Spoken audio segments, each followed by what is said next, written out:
আজকে সমগ্র বাংলার আকাশ সকাল থেকেই মেঘলা রয়েছে। যত বেলা বাড়বে ততই মেঘের প্রভাব বাড়বে। উপকূলবর্তী জেলা সহ উপরের জেলাগুলি যেমন কলকাতা, চন্দননগর, কোলাঘাট, আরামবাগ, চন্দননগর, শান্তিপুর, খড়গপুর, চাকুলিয়া, বাঁকুড়া, দুর্গাপুর, সিউড়ি, কাটোয়া, বর্ধমান, বীরভূম, নদিয়া, মুর্শিদাবাদ, পুরুলিয়া, জামশেদপুর, দুমকা, ধুলিয়ান, মালদা মানে উত্তরবঙ্গ থেকে শুরু করে দক্ষিণবঙ্গের সব জেলায় সকাল থেকে মেঘলা আকাশ থাকবে। অন্যদিকে বাংলাদেশের মেহেরপুর, রাজশাহী, ময়মনসিংহ, রংপুর, কুমিল্লা, চিটাগং, মহেশখালী মানে বাংলাদেশের উপকূলবর্তী এলাকা সহ উপরের জেলাগুলিতে সকাল থেকে মেঘলা আকাশ থাকবে। গতকাল কিছু কিছু জায়গায় হালকা বৃষ্টি লক্ষ্য করা গিয়েছে। আজও সকাল থেকে বৃষ্টির সম্ভাবনা রয়েছে। আজ থেকে আবহাওয়ায় বিরাট পরিবর্তন দেখা যাবে। সকাল থেকেই আজ থেকে বিভিন্ন জেলায় বৃষ্টি শুরু হবে। এই বৃষ্টি বেশ কয়েকটা দিন ধরে চলবে। যেহেতু মৌসুমী অক্ষরেখা বিস্তৃত রয়েছে দক্ষিণবঙ্গ থেকে উত্তর ভারত পর্যন্ত, যার জেরে মধ্য ভারত সহ পশ্চিমবঙ্গ, বাংলাদেশের বিভিন্ন এলাকায় আগামী কয়েকটা দিন টানা বৃষ্টিপাতের সম্ভাবনা রয়েছে। শুধু তাই নয়, আগামী 24 তারিখ মঙ্গলবারের মধ্যে একটি নতুন করে নিম্নচাপ তৈরি হবে উপকূলবর্তী এলাকায়, যার ফলে আবারও বৃষ্টির মাত্রা বাড়বে। বিভিন্ন জেলায় ভারী বৃষ্টি হতে পারে।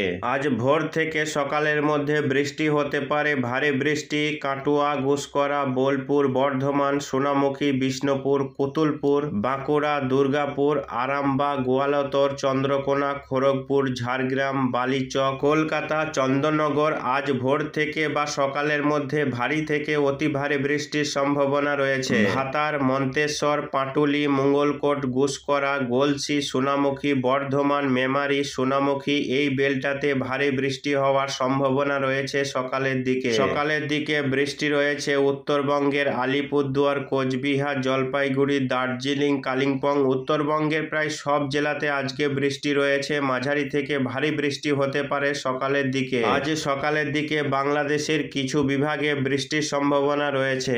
আজ সকাল থেকে বৃষ্টি হতে পারে উপকূলবর্তী জেলা সহ বাংলাদেশের লাগোয়া জেলাগুলি যেমন কলকাতা, হাওড়া, হুগলি, উত্তর দক্ষিণ 24 পরগনা, তার সঙ্গে নদিয়া, মুর্শিদাবাদ এবং মালদা। উত্তরবঙ্গের আলিপুরদুয়ার, কোচবিহার, জলপাইগুড়ি, দার্জিলিং, কালিম্পং এ আজকে সকাল থেকে বৃষ্টি শুরু হয়ে যাবে। এর পাশাপাশি বাংলাদেশের খুলনা, বরিশাল, চট্টগ্রাম বিভাগে এবং বরিশাল বিভাগে বৃষ্টি রয়েছে। ঢাকাতেও বৃষ্টি হতে পারে। তার মধ্যে খুলনা, রাজশাহী বিভাগে ভারী বৃষ্টিপাতের সম্ভাবনা রয়েছে।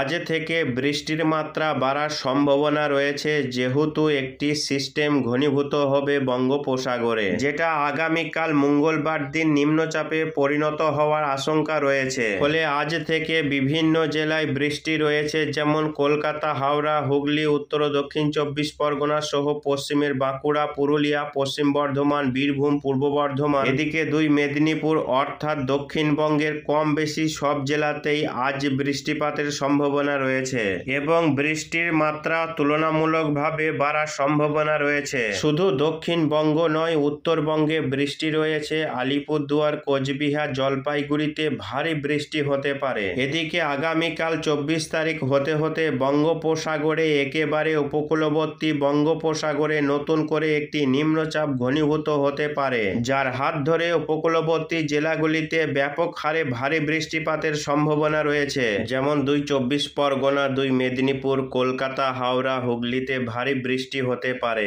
ভারী বৃষ্টি হতে পারে উড়িষ্যা লাগোয়া ঝাড়গ্রাম, পশ্চিম মেদিনীপুরে ভারী বৃষ্টিপাতের সম্ভাবনা রয়েছে। পাশাপাশি হালকা থেকে মাঝারি বৃষ্টি হবে বাঁকুড়া, পুরুলিয়া, তার সঙ্গে নদিয়া, মুর্শিদাবাদ, বীরভূম এই জেলাগুলিতে হালকা থেকে মাঝারি বৃষ্টি আগামীকাল 24 তারিখ মঙ্গলবার দিন বৃষ্টি লক্ষ্য করা যাবে। অর্থাৎ কম বেশি সব জেলাতেই বৃষ্টি রয়েছে। আজকে বৃষ্টি রয়েছে, আগামী দিনগুলিতে বৃষ্টি লক্ষ্য করা যাবে।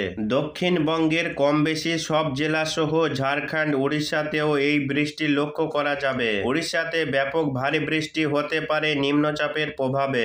25 তারিখ বুধবার নিম্নচাপটি কিছুটা পশ্চিম দিকে সরে যাবে, অর্থাৎ উড়িষ্যার দিকে এগিয়ে যাওয়ার সম্ভাবনা। ফলে বুধবার দিনও উড়িষ্যা লাগোয়া ঝাড়গ্রাম, তার সঙ্গে পশ্চিম মেদিনীপুর সহ বাঁকুড়া, পুরুলিয়া, বীরভূম, পশ্চিম বর্ধমান এই জেলাগুলিতে বুধবার দিন বৃষ্টি রয়েছে। এদিকে নদিয়া, পূর্ব বর্ধমান, মালদা এই জেলাগুলিতে বৃষ্টি রয়েছে বুধবার দিন। 24, 25, 26 তারিখে গিয়েও কিন্তু বৃষ্টি লক্ষ্য করা যাবে দক্ষিণবঙ্গের কম বেশি সব জেলায়। তার সঙ্গে পশ্চিমের জেলাগুলিতে বৃষ্টি হবে 26 তারিখ। এই নিম্নচাপটি পরবর্তীতে মধ্য ভারতের দিকে এগিয়ে যাবে, ফলে আগামী 26 তারিখের পর থেকে বৃষ্টির মাত্রা কমে যাওয়ার সম্ভাবনা রয়েছে। মৌসুমী অক্ষরেখাটি দক্ষিণ দিকে নেমে আসবে নিম্নচাপটির কারণে। দক্ষিণবঙ্গের জেলাগুলিতে আগামী কয়েকদিন বৃষ্টির সম্ভাবনা বেশি রয়েছে। উপকূলবর্তী জেলাগুলিতে বৃষ্টির মাত্রা সব থেকে বেশি থাকবে।